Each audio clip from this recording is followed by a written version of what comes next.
Welcome. Welcome, everybody. I think this is our 6th or 7th influencer marketing webinar.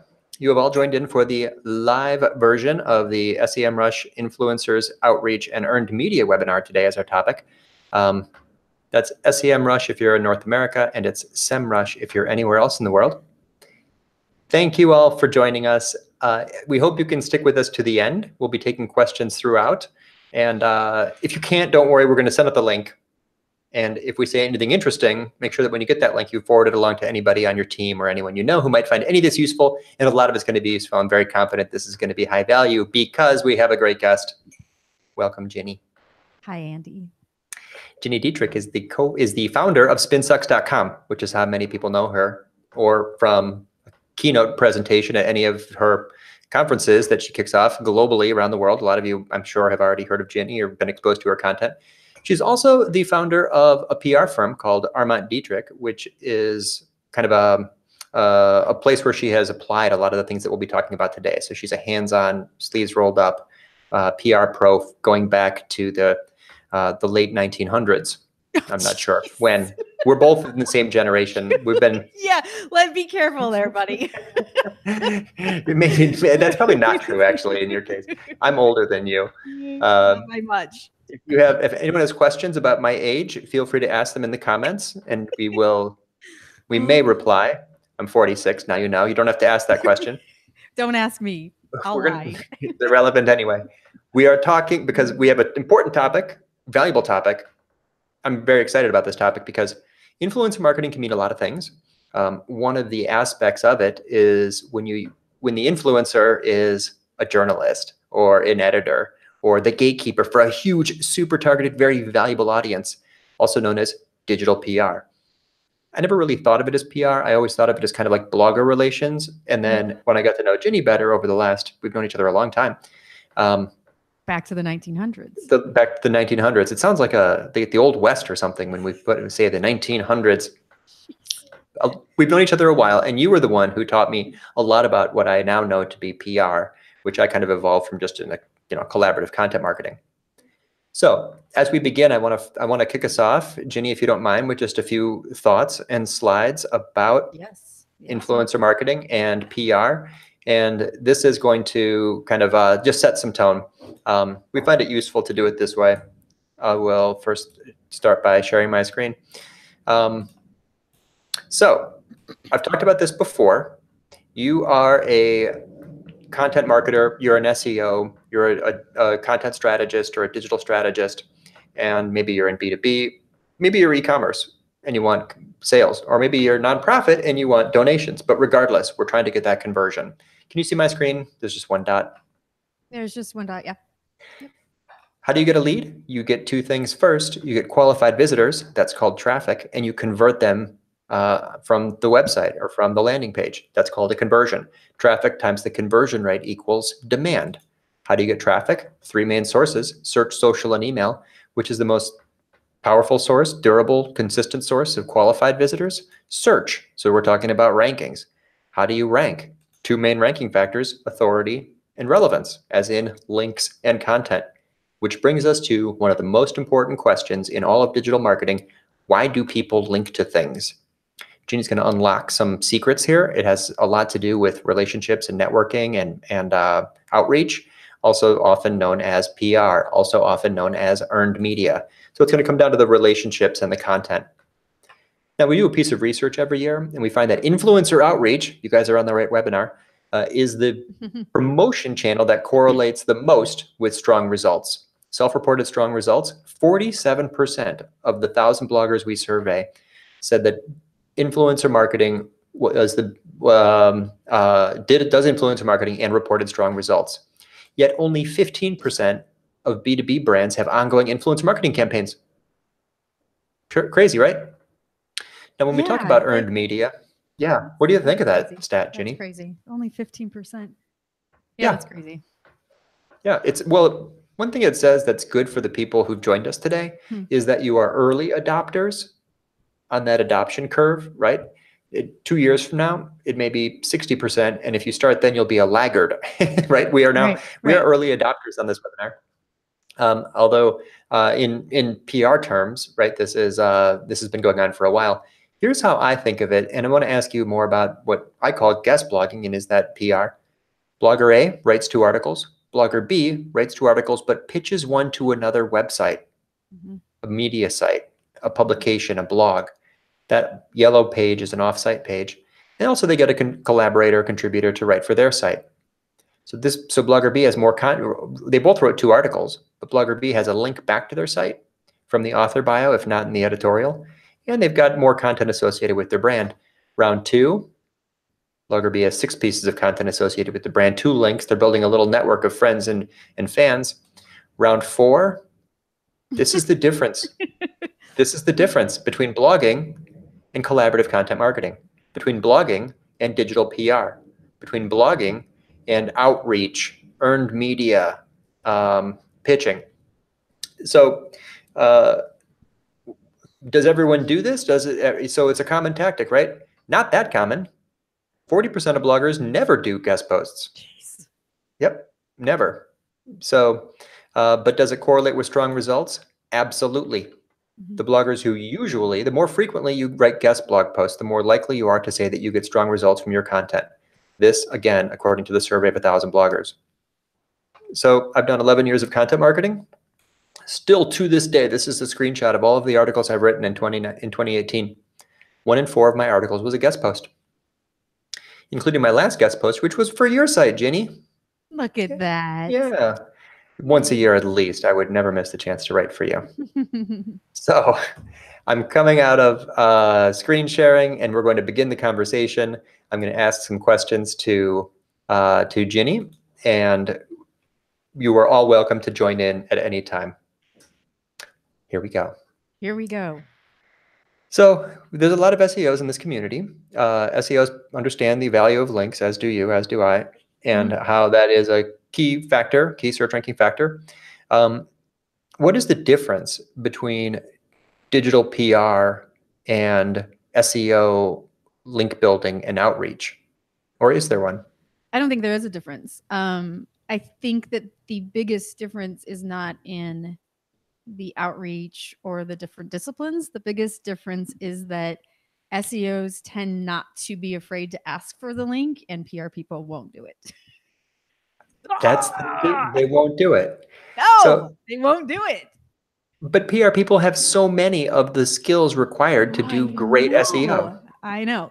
Relationships and networking. Yes, and yes, and they're really great at building relationships. So you would think that communicators would be able to do that, and they're great at getting stories and contributing content and guest blogging and interviews and features and all that kind of stuff. But when it comes down to getting a link to something on their site, they will not do it. It is the biggest argument that I have with clients, with our SpinSock students. It's the biggest argument I have. And SEOs tend to be really, really good at that. So if we could have a nice marriage of the two, we'd do really well. Yeah, it seems like they're right there. I mean, they understand the pitch. They understand that, taking the time. So if there's one thing that PRs can learn from SEOs, that makes sense. Just the value of links. Like they're almost good SEOs. Yeah. But one thing that some of my problems with the way that people do link building in the SEO community is that they don't know those basic skills of the communicator, of the earned media pro. Yeah. Is it? So you have a very popular blog, so you get pitches all the time. Do you see a lot of those people doing outreach trying to take a shortcut and just saying, link to me? Like we talked about this with Peg last month. It seems like the SEOs rush it. They send these cold emails asking for a lot. Yeah. It's definitely a cold email. And I mean, somewhere along the line, somebody said, send these emails out and ask for links, or say, hey, I read this article and, I'd love for you to link to this, blah, blah, blah. So somewhere along the line, that advice was given, and now everybody does it. And I'm willing to bet we get between 30 and 50 of those emails every day. So no, we're not. Like, it would be 2 people's full-time job if we just followed up with those and included links. What we will do from a blog perspective, a content perspective, if you've built a relationship, we know that you read our content, you share our content, you have built relationships with us, you participate in our community in Slack. Like there are lots of things that you can do, but you've built a relationship, then yeah, we would be super happy to do it. But that's the biggest challenge I see is now everybody is doing it. And so you're competing with, and we're probably mid-size. So if you're doing it with larger publications or larger blogs, you might be competing with hundreds of SEOs.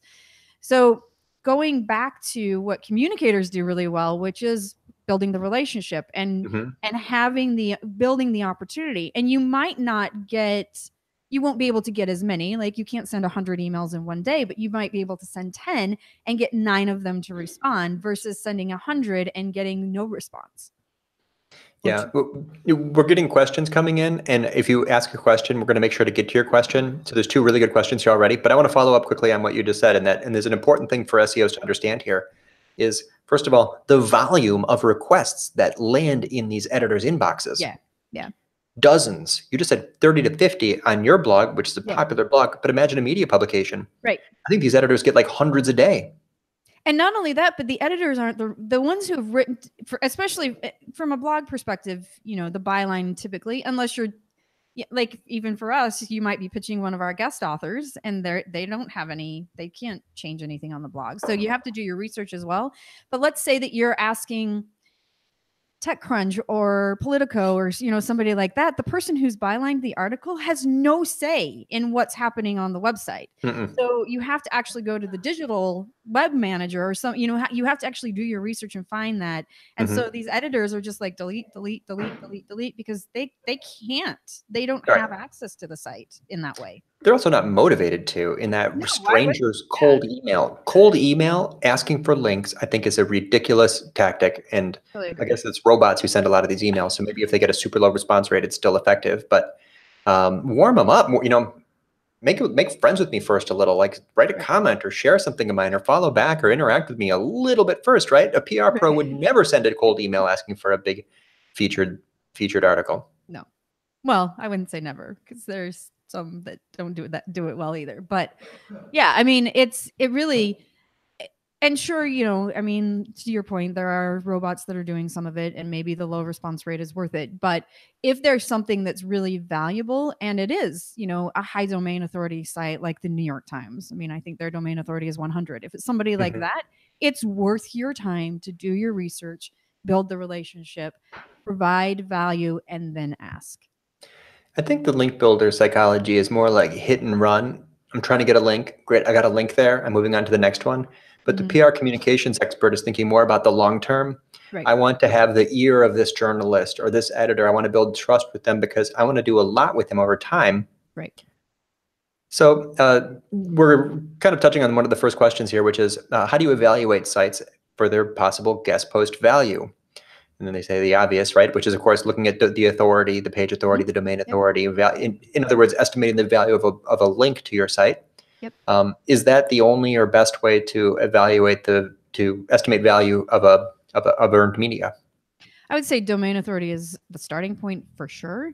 I also would look at, especially if you have a link from that site already, what kinds of traffic they've sent to you.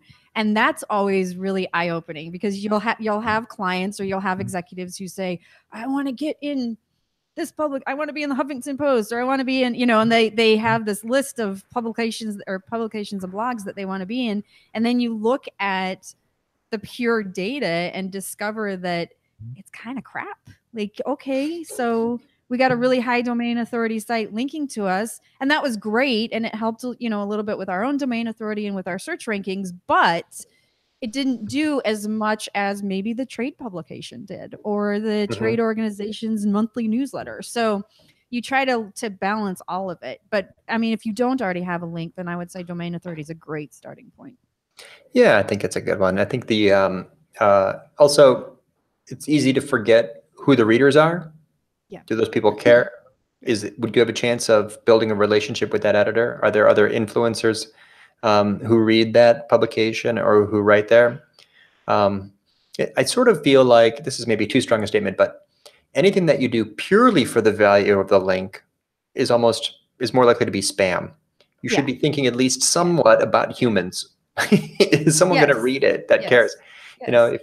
Am I trying to, is there going to be a long-term relationship, or would I get referral traffic? Those are the human sides of it. There should be at least some of that in your thinking. Yes. You know, and Google, I think, is smart about that too, right? It shouldn't be an irrelevant site. Yeah. We do web design. If I get a link from Rock and Dirt magazine, does that help me? There is, by the way, such a thing as Rock and Dirt magazine. It's construction equipment magazine. I mean, if you're doing construction websites, then yeah. But if you don't. Right. Yeah.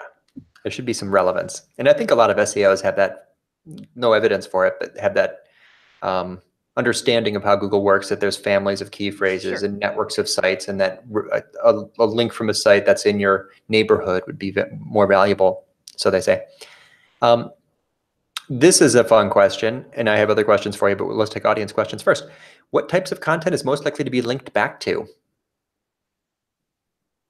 Content that pushes further into a topic or business services. Yeah, I think you do have to, it can't be too advertising-y, or too salesy, because usually the editor will not go for it. And B, I mean, to your point a second ago, you want it to be relevant enough that it is driving referral traffic. So you always want it to be to something really specific that digs deeper into the topic or the content and gets you something out of it. I mean, you know, if it's driving somebody to a blog post, for instance, and the call to action on that blog post is to subscribe, and then you have this nice referral traffic and you get a bump in your subscriptions, great. But, you know, just having it go to the homepage or to your services page doesn't really help you. Yeah, something that goes back to those deeper links. One of the things I think about with this question is and we've all talked about, or you hear a lot about, the power of original research. Yep. Research is one of the very special formats of content that is, it's almost unethical to not link back to it. Yeah. You're trying to support whatever's written. It should be supported by evidence. And if there's original research that supports that article, people are more likely to include it and link to it because it's a citation. It's bibliography. Right. So research as original research, if you can conduct original research and publish that on your site, making your site the primary source, and then, no one's going to remove that link, even TechCrunch or whoever, right? Also, sometimes visuals. I've been doing this thing where I include visuals in my guest posts or in contributions and put the image source link. This is sneaky of me. I'm doing image source link building. I might have made that up. Maybe other people have been doing that. Let's not tell anyone about that. If you're on this webinar, don't tell anyone about this new tactic we've called image source link building, which is when you put original diagrams into your content. And then when you refer to your content while writing for someone else, you include that diagram or chart and you link back to, underneath it, you put image source, and then that's a link that tends not to get removed. One of the things that you've done for a really long time that I adopted from you, which I think is really smart, is when you're doing interviews or roundups, or, you get the emails of, hey, can you contribute, especially right now, 3 predictions for 2019, you always have anchor text and a link to some piece of content on your site in your answer. And I saw you do that several years ago, and I was like, that's freaking brilliant. So it's a tactic that we've adopted as well, and it helps, all the stuff that we need to do, and we're also providing value to the blogger or editor because we've answered their questions. Yeah, if you can get yourself positioned as enough of an influencer to be included in someone else's content, you're writing for someone else's website. And if you can include an image from something else you've written, you've got a chance to do an image source link. You can also just refer to something else you've written. The way that I triple down on that tactic is I have a list of the articles that almost rank high. And when someone asks me to contribute to something, I look at that list and think if I can find a way to incorporate any of those things in my contribution. Of course you do. So I'm deliberately building keyword-focused anchor text links, because it's the headline, with an image source link in a contribution to someone else's website anytime I'm asked to be as part of, I could show you examples. We're getting another question here. Pitch question for you. What are the top 3 don'ts? Oh, perfect Gini question. What are the top 3 don'ts when pitching a blog? aside from cold pitching? I kind of feel like I should go into my inbox and see if there's one right now. There is not. I'll look too. There were several. They almost always come overnight, so don't send it in the middle of the night. Don't send it to Dear Blogger. Make sure that and I'll do that is 2A. Make sure that you're spelling the person's name correctly if you actually use their name, because people butcher my name all the time, which just tells me they haven't taken care. Because it's Gini, it's not Gina, it's not Gigi. I'm going to pronounce it for everyone since we're doing audio here. Gini. Thank you. It's not Jenny. So that's good. So know who you're talking to. Spell their name. And then number 3, I would say don't copy and paste your request and send the same thing. I mean, there's some value in how, doing some shortcuts and things like that, so you're not typing out every single email, but try to customize at least the introduction to show you've done some research and understand who it is that you're pitching. Do you know Aaron Orendorff? I know of him. Aaron changed my mind about pitching guest posts when I heard him on a podcast talking about so Aaron is currently like the managing director of Shopify Plus. No one, I don't think anyone had heard of him maybe 3 or 4 years ago. And then he started writing amazing articles for all kinds of big publications. I think I first saw him on Copyblogger. Aaron's approach to guest posting, tell me what you think of this. It's harder work than most people would put in. Right? Research the publication very carefully. What kind of headlines? Then he writes these beautifully crafted posts for them, just for that publication. And when he pitches, he finds the editors from different places, tries to interact with them, finds several editors if possible. And then when he sends his pitch, he includes the full article in the pitch. And the pitch itself sounds just like this. I wrote an article for you. Here it is. You know what? I think that works. Yeah, because everybody needs content, and now they don't have to chase it down. There's no need to go back and forth. Yeah.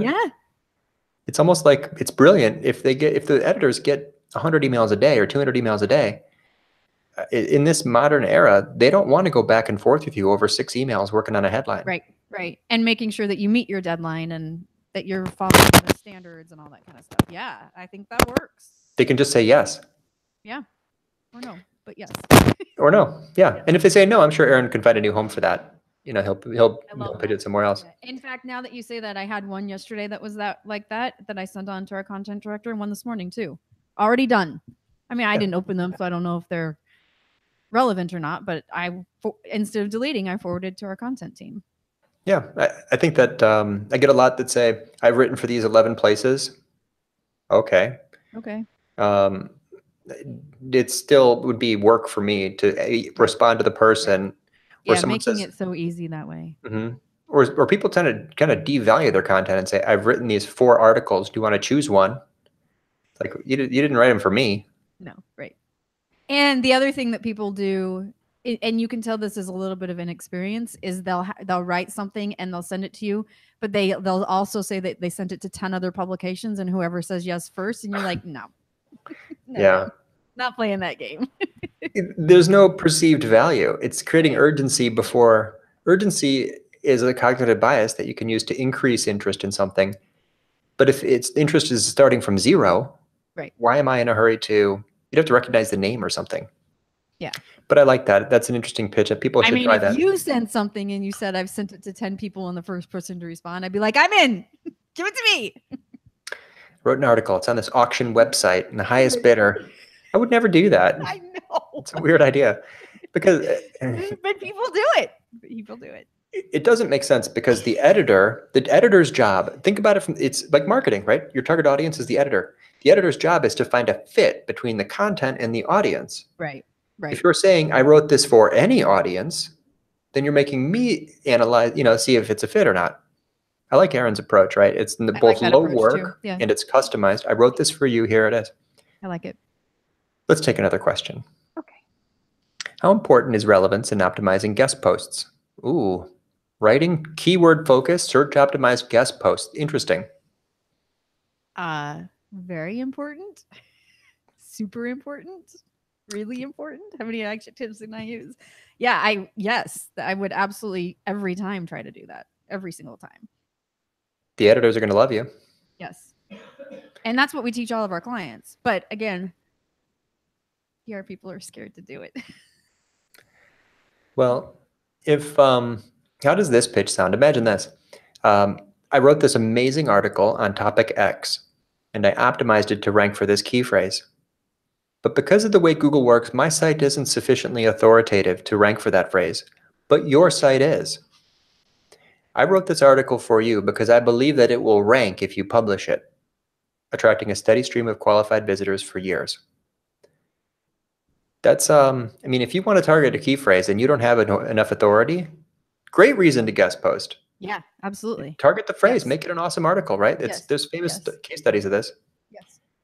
I think Maz published the Beginner's Guide to SEO, and I don't think they wrote that. I think someone wrote that for him like as a gift, and he's gotten crazy visibility from that for years. Right. Yeah.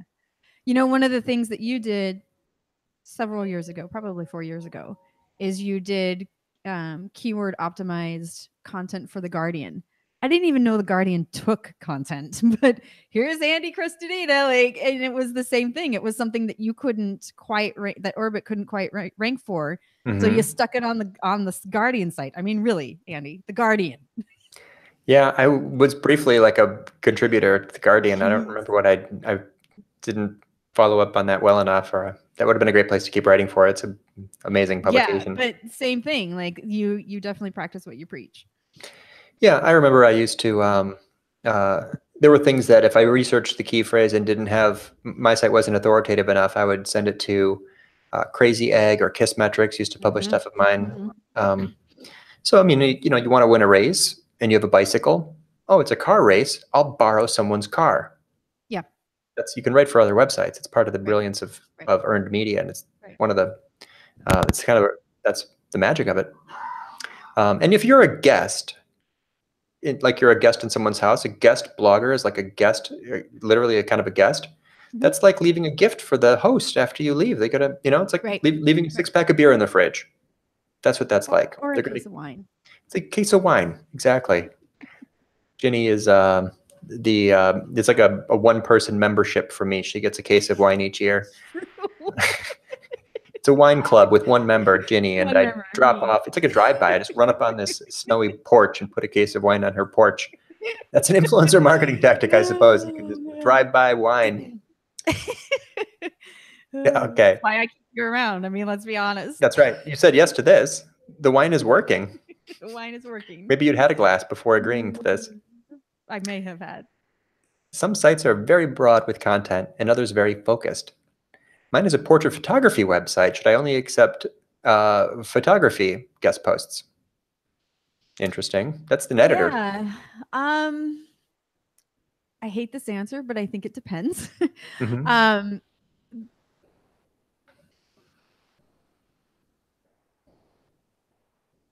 I would probably broaden it slightly if it's something that will bring value to your audience. So not necessarily just photo guest posts, but things that are ancillary, you know, and I'm not an expert, so I can't speak to it, but maybe it's, you know,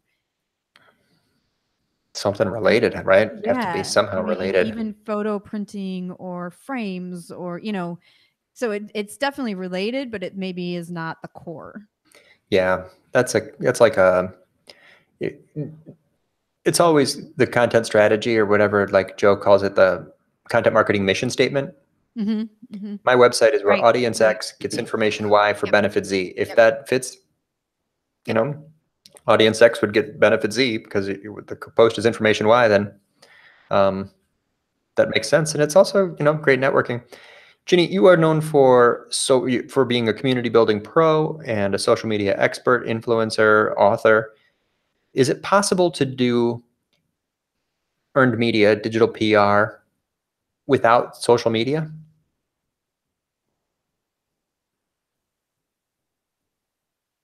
Yeah, I mean, I suppose it is possible. I don't know that you'd want to, but because social definitely helps extend and build networks in places that you don't already have access. But yeah, I guess you could.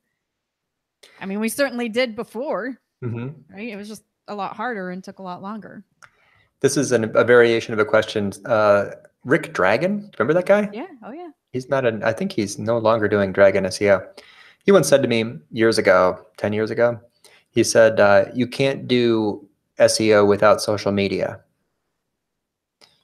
I believe, and maybe we'll talk to Rick someday, but trying to unpack that, I think the suggestion is that you need social media to do the research and outreach to warm up the relationships and to do networking and build friendships that lead to good SEO outcomes. Like, how could you do successful outreach to a journalist without having first touched them on social media or without having a credible looking LinkedIn profile? How does social media play a part? Yeah, I mean, I think you could. It would definitely be harder. Social media makes it significantly easier. I mean, I'll give you a great example. In the 1900s, when I started my career, Back in the 1900s, I know, it's like a picture, like black and white. There's like it horses. was. It Yeah. was. And I would have the Pony Express deliver magazines to me. Mm-hmm. No, for in all seriousness, I traveled a ton because I did a lot of event marketing early in my career. And I also subscribed to all of the magazines that were relevant to our clients. Mm-hmm. And I would come back from trips and there would be huge stacks of magazines in my office just waiting for me. And that's how you built relationships, is you would actually read the magazines and newspapers and figure out who it was you should be pitching. And then you actually picked up the phone and you called them. And that's how you did it. So yeah, you can do it without, but social makes it significantly easier. And so does the web, because now you don't have to have the stacks of magazines. You can just go to the internet and Mm-hmm. figure out where they are and where they're hanging out and do it that way. So saying that you can't do your job without social, I think is clickbaity, but Yeah. because you can, it's just harder. And I think that's what it does, what social does. It for sure, makes it significantly easier. You can, follow an editor or a blogger on Twitter really easily and, begin conversations that way. You can, follow them on Instagram. Like, there are lots of ways that you can do it without being too stalkery or Yeah. creepy. Well, something you just mentioned relates to the next question. Phone calls. How much more effective is it when you include some kind of offline component, face-to-face or phone calls or coffee or lunch or beer? So we've been testing that all year this year just to see. People don't answer their phones. If they don't know the number, they don't answer. And you can leave a very nice message, they don't call you back. Texting works. So if you have a mobile number, texting works. And the other thing, and you and I talked about this last week, that we've been testing is video emails. So it's a quick message from us that goes into the email to whomever, the editor or the blogger, and that's pretty effective. But great tip. the phone calls, I mean, we've been trying all year, and it's just, unless they're expecting a phone call from you, they don't answer. That last one is a great tip, and that's one of the big predictions for 2019 is that we will be the people who are the best at this, whatever channel, whatever, networking or communications or earned media or sales or whatever, recording tiny video messages. Yep. Yeah, so that's another example of a great pitch. Imagine if Aaron turned on his camera and said, "I wrote this for you. It's just for you. I worked on it very hard. I hope you like it. Feel free to publish it." And you could see his face. Oh yeah. Body language, the context. Right. Oh, and Vidyard, if you use Vidyard, which I think is free, I haven't had to pay for it yet. It goes right into your emails. So you just click the button, you open an email to compose it, you click the button, you record it, boom, done. Yep. These are like Chrome plugins now. I think Wistia has one and Vidyard has one. And I've also been using Loom, Loom. I think that's anything that, if you're working really hard on an email, maybe push the keyboard away, click to turn on your camera, and stop typing and start talking. It's just a way better channel for trust. It's the next best thing to being there. Yeah. And they can pass it along. Oh, I got this pitch, like they can forward it along to another editor or someone else they think might. Yeah, I mean, it's a forwardable version of, I like that a lot. And you get an alert when they've watched the video. Ooh, sneaky. Get data on it. Yeah. So and that if they've passed it along too, because it'll show you how many views. Oh, that's a great idea. Yeah. But just as an exercise, maybe I should in 2019 target like TechCrunch or something, and just to try it, just to see if I could do it, just to get my New Year's resolution is to get a byline in Harvard Business Review. Yeah. No, someone bigger. I'm kidding. Who would be? The Guardian. What would be the ultimate? If you could get placed anywhere, where would you have your byline? If you could just, if you had a magic lamp and the genie popped out and wrote a front page of the. Oh. I mean, for me, it'd probably, just because we're so focused on communicators, it'd probably be a trade. Cool. That's a great answer. You didn't go for the ego metric. Actually, it'd be so easy for you if you just said, "Oh, New York Times," but you thought about your audience. The front page of the New York Times. That's scary. Well, it would be vanity too. Sure. Yeah. But you chose definitely ego driven, but it wouldn't do anything for us because. Right. That's such a great answer. You thought about your audience. Yeah. You paused and thought about your audience. So, I'd love that. That wasn't even on my list of questions. Let's take the next one. I'm on the receiving end. Offers to guest post. Would for your own properties and brands, what are some qualifiers or things that you look for when deciding on who to partner with on content? You're an editor. Criteria for deciding what guest post to accept. So if you're, what are some qualifiers or things you look for when deciding who to partner with on content? So if they're pitching us. Mm-hmm. Which, by the way, if anyone has great content on PR and communications, I highly recommend pitching Spin Sucks. Make it awesome. Your goal as a search optimizer is to make it the best page on the internet. But Jenny's team accepts guest posts if it's really, really good. And just putting that out there. Very, very relevant. And we do talk about all things digital, but it has to apply to the communicator. So that's what I would look for. Going back to your content marketing mission statement, does it fit your audience? Does it fit? The photo question is a good one too. Does it fit within our content mission statement so that it provides real value to the readership that we've built and the community that we've built? Content audience fit. Yeah. Yep. Does it matter to you if the person has a large social following? Is that an extra? It's not a factor for you? Not for us. I know it is for some publications. Lots of publications, especially the nationals, are those editors, reporters are incentivized by page views. So they want to know, if you're pitching and your competition's pitching and you have a better social following than your competition does, they're going to go with you because they want to know that you're going to help them get page views. But for us, it's not a factor. Yeah, I think there's that expectation. It's almost etiquette. If you're included in something or if you wrote something for someone, you should push that through to your networks.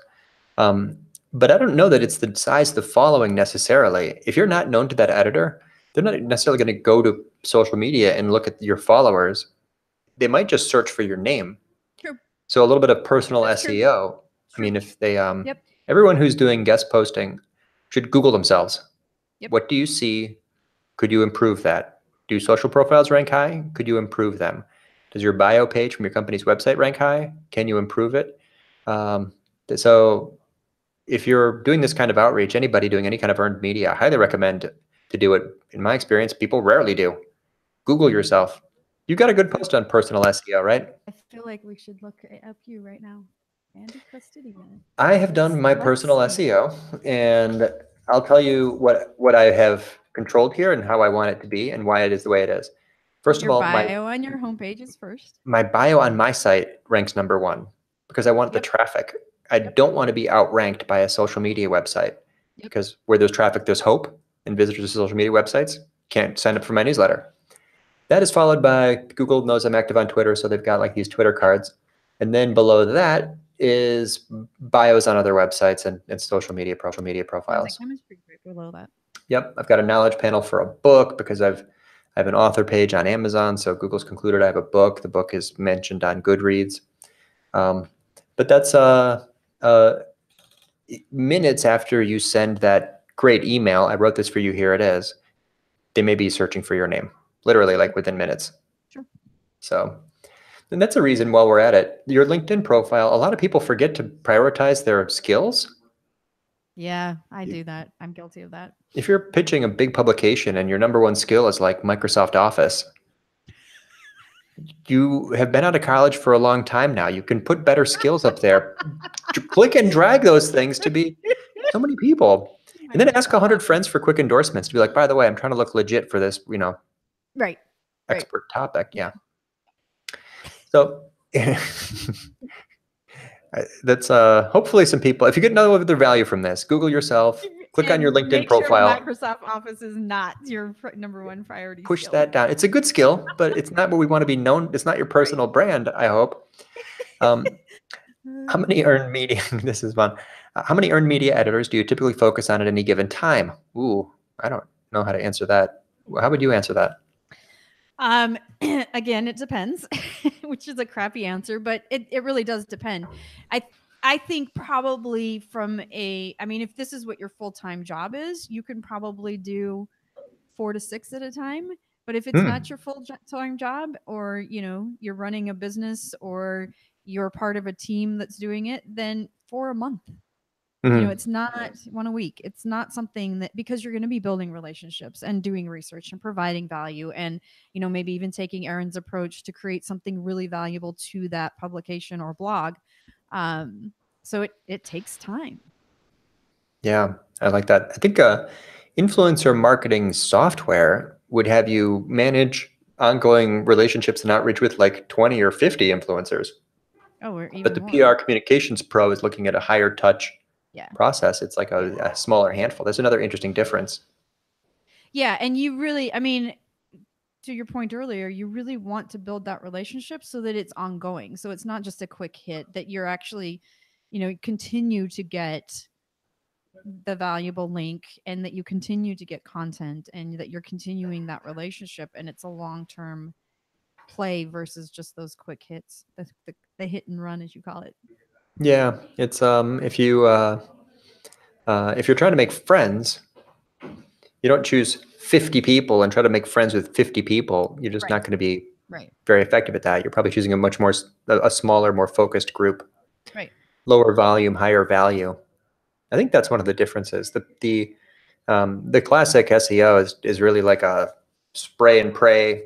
50 people are all going to get my influencer outreach email today, or 1,000 people might get this automatic link building, broken link building email today. But the PR pro is really like reading carefully, getting to know this person. Yep. What are they doing? Yep. So if you have these relationships, then if these people move around, I'm thinking now about networking. Yep.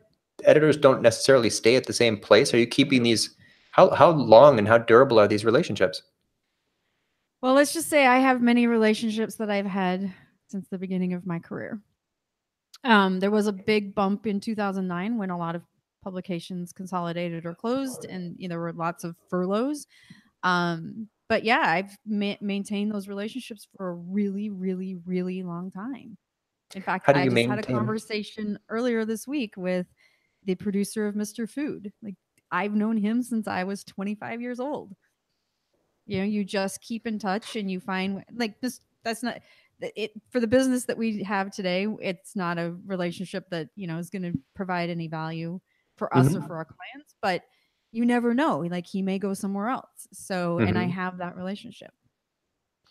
Are these holiday cards and occasional phone calls, or saying hello online? Uh-oh. Ginny, we were losing your audio for a second. How about this? Yep. It sounded like there's like a connection that was loose. No, you sound okay now. Good. You're okay. I think we get a crackle when he moves the mic. Cool. What about Haro? help a reporter out? Any of those? Do you like those? Yeah, I do.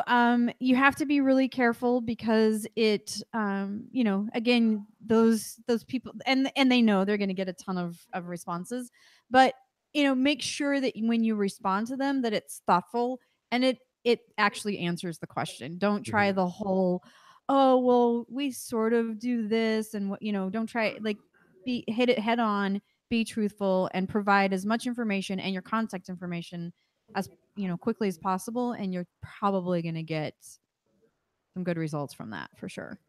I never was very successful at it, but when I did it, I was always careful to try to save those responses and try to repurpose them. Love that. Yep. Yep. Um, if you write a Yep. really thoughtful answer on Haro and get no response, Quora.com, Yep. find the question, Yep. copy C, copy V. Yep. You're still making content, even if there's no That's a response great there. tip. That's a really good tip. Yeah, there's lots of places you can answer people's questions. It's just a question. It's not specific to Haro. So I think that are there other ones like Haro? I forget. Not really. No? Okay. No. Hmm. But to your point, editors and journalists and bloggers do hang out on Quora. So if you find that they've asked a question and you can follow them there too and just provide an answer, you're going to get a response that way too, where you may end up becoming a source for them. Hmm. So that's a really good tip too.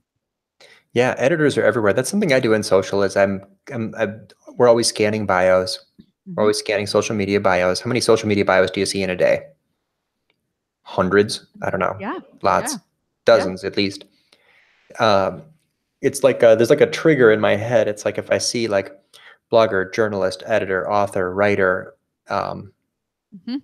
researcher, event producer, these are words that make me pay special attention to that person and slow down, make sure to connect, maybe interact with that person, because most people on social media do not create content and therefore do not create links and therefore pass no long-term SEO value. But I think that that's a great idea. The Quora is probably an amazing source for that. It is. It is. That's a really good idea. That's a very good tip. Yeah, to look for editors on Quora. I'm going to pay more attention there. That's one of those maybe New Year's resolutions. I need to pay it more. That's one You of do a those. good job of like Chicago area stuff on Quora, but I I would did, I yeah, would extend that. yeah. It's one of those places where a lot of the content there has durable visibility. Right. If you Yeah. did 4 hours of Quora a week for a month, you'd probably maybe some of those answers would get tons of visibility. I don't know. Yeah. And you probably don't even have to spend that much time. 15 or 20 minutes a day. Yeah.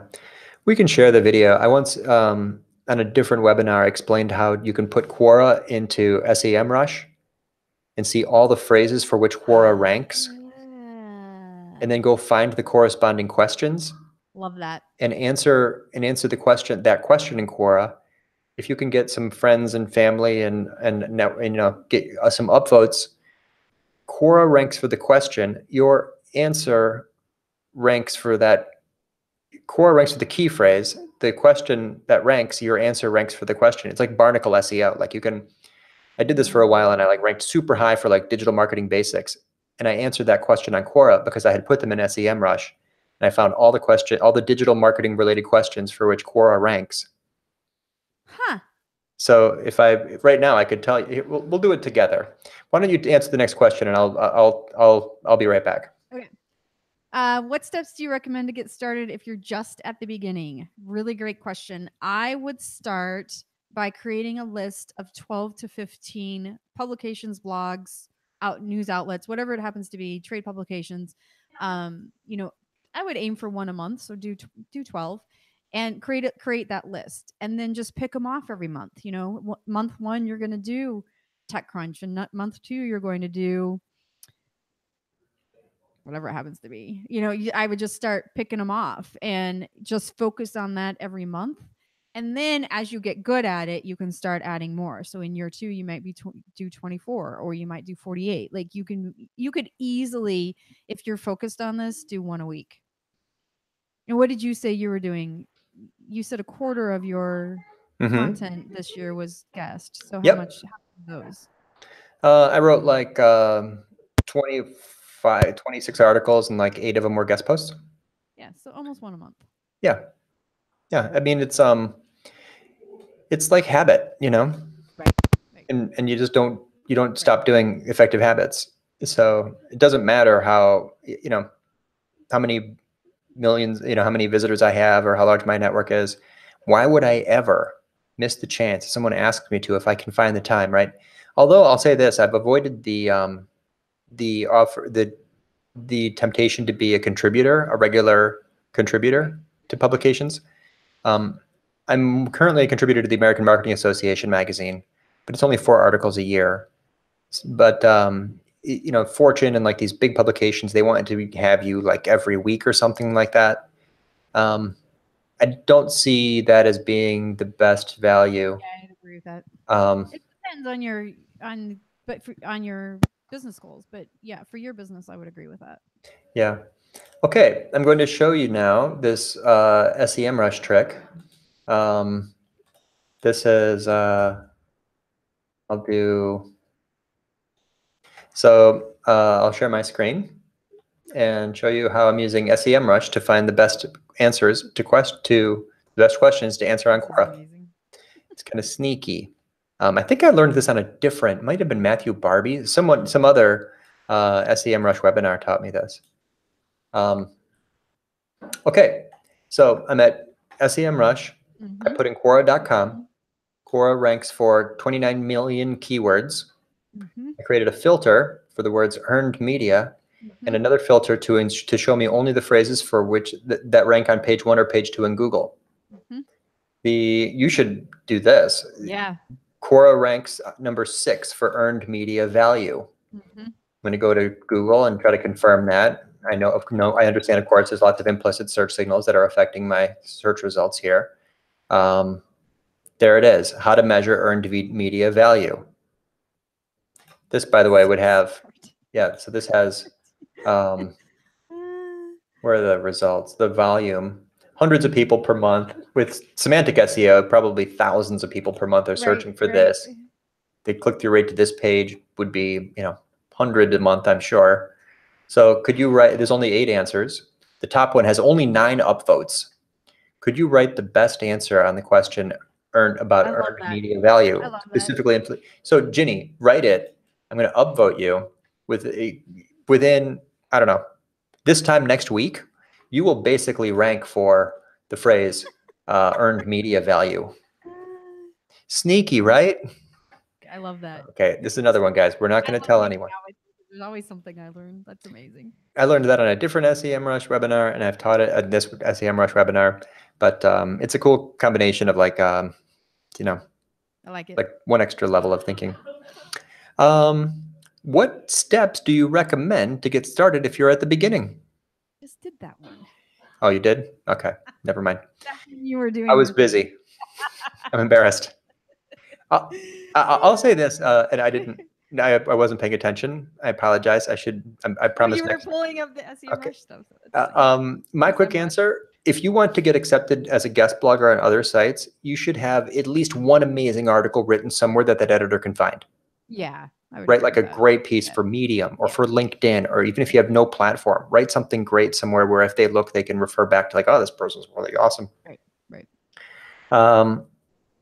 Mention. I don't use Mention. What do you think of Mention as a PR tracking tool?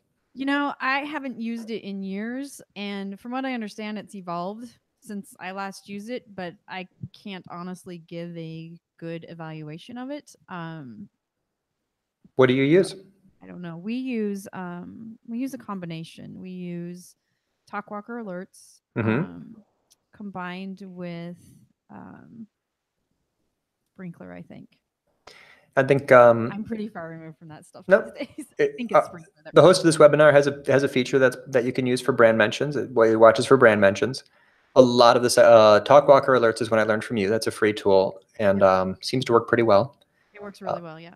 Yeah. Pretty accurate. What I like about the SEMrush and similar tools is that the mentions are, you can see the domain score or domain rating or domain authority in the report, which is kind of fun. Brand 24. That's what we're on. Brand 24. Yep. Okay. Cool. So PR tracking. We're coming down to it on time. I can't believe this has already been an hour. I wanted to ask you this. What is the most common, you talk to so many people and you've got a giant community, which we can, anyone should look up, the SpinSucks community. Please check it out. There's huge, tons of resources there. You started that community, I believe, by asking your audience what they wanted to learn from you. What do people ask you about most often?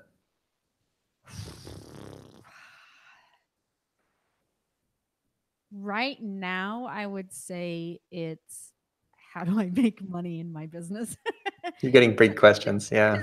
Tis the season. Yeah, but we work a lot with people who are solopreneurs or freelancers or own PR firms, and that's a good portion of our audience. And so right now, yeah, they want to figure out how they're going to exceed their goals in 2019. Have you found a shortcut way to convince the communications pros that SEO is a thing? Oh, I try. It's funny. I keep saying that I think SEO specialists are going to take us over because they really do it better from a link building perspective. So I caution them quite often that, from an earned media perspective, they better watch out because this is happening pretty fast. And they're pretty effective at it. If you combine what you're already doing from a link building perspective with some of the communications tips that we've given you today, you're going to rock it. I think that's a great takeaway, is just that these people come at the same outcome, driving awareness and visibility from different directions, and they can learn so much from each other. Yeah. The patience and care and attention and research of a communications pro, combined with the understanding of Google and links and authority of the SEO outreach manager, you would end up with a more thoughtful, sensitive, and long-term thinking around the people, and your outcome would be a more durable link equity, long-term value of the placement. Yep. Yes. Peanut butter and chocolate. Oh, yes. Goes together so perfectly. Make friends with a PR professional. Make friends with the PR, but yeah. Teach each other. And speaking of networking, and speaking of the beauty and power of offline, which we mentioned, right? Yep. Phone calls and meetings. If there's someone in your network, anyone on this call, anyone on this webinar, someone in your network who has that other skill, right? Like if you're a PR pro and you know an SEO, get a cocktail. Or if you're an SEO outreach manager and you know some, an experienced, skilled veteran PR communications expert, take them out to coffee.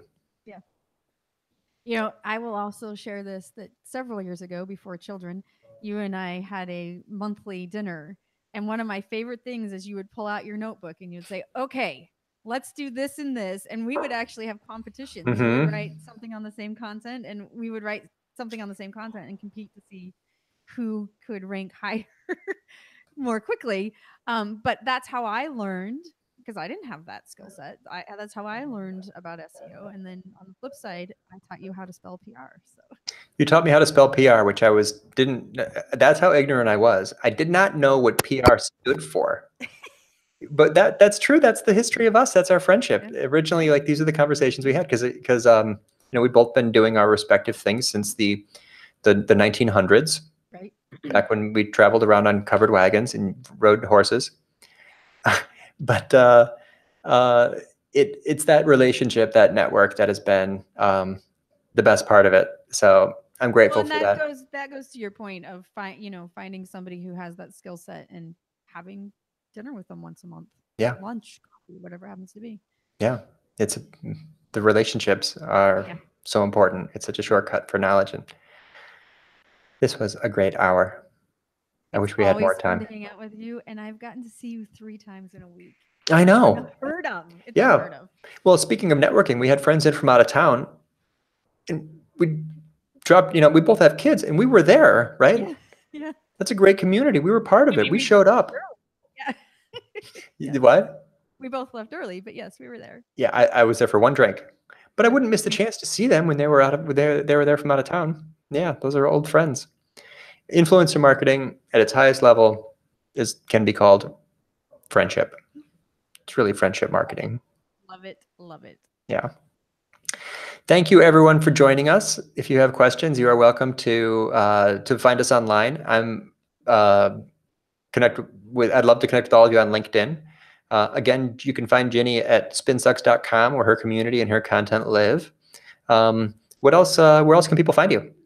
That's the best place. Everything's there. And it's easy to remember. Thank you all for coming. I don't know for sure that we have the next one scheduled, but keep your eye out. This is a regular webinar, influencer marketing. We will be talking to the next smartest person I know, the one who's right under Gini. I'm not sure who it will be yet, but keep your eye on the calendar. And thank you all for joining us. Thanks for having me. Bye, guys.